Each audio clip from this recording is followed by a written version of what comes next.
Hey guys, I've got Seth here with KOR-FX. Tell me a little bit about this real quick. So KOR-FX is the haptic gaming vest. What it is a vest you wear, and we take audio from the game and we run it through a wireless dongle through a set of algorithms, and we basically convert it down into different streams of audio that come into haptic transducers. So the transducers live in this vest, and they convert that audio to try to let you feel the game. So it's not just about getting shot or shooting, it's about immersion. Anything, like an explosion. Yeah, explosion, footsteps, wind blowing by you, sense of direction around you. So it tries to emulate the game surrounding, so every game works different. It works with PC, it works with console, it works with anything with a 3.5mm audio jack. So you can literally use it with iPad, you can use it with whatever you have, tablets, and also movies and music. So like for instance, Saving Private Ryan on this, like in the tank scene, you will feel the whole rumble of the tank go by you. So how does it know what part of the audio? Does it depend on like the bass, I guess? So we have some proprietary algorithms, and there's a lot of them you can pick, and the different adjustments in the vest. And you can kind of fine tune it to what you like. But essentially we're looking for certain cues and the frequencies in the audio and certain ranges of audio that naturally lend themselves to gunshots in games or different effects. And we try to obviously filter out voice because you wouldn't want to feel voices. So that takes a lot of the post-processing and kind of gives you the effect from it. Okay. Yeah, because when I first saw this, and I was thinking USB, because I'm like, well, I guess a programmer would have to go into each game and program each. But with this, with audio, anything. Yeah, that was the idea, because and also you can experiment.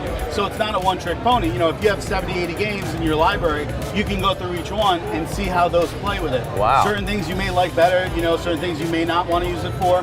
Sims, it's really great. Racing sims, plane sims, shooting games, even RPGs when swords clash. You can feel the flash of the sword. Wow. And what's cool was after time, your body, like if you remember the first time you used a rumble pack, you felt it for like 10 minutes, and then you didn't notice it. Later, it's just you don't notice it, right? So it kind of with this, what happens is you feel it really up front, you're like, oh wow, but then your mind starts to assimilate it after time, and eventually you start realizing stuff's happening to the right or the left, and you don't even realize it was because of the cues you got from the vest. You just kind of naturally feel it in that direction. I guess if a game offers like 5.1, that's going to be good.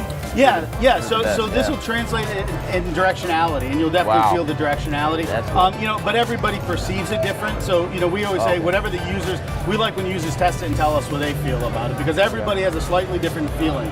Okay, so when is this? Well, I guess it's on Kickstarter right now. Yeah, it's on Kickstarter. And how is the Kickstarter going? Good. We're almost 200% funded.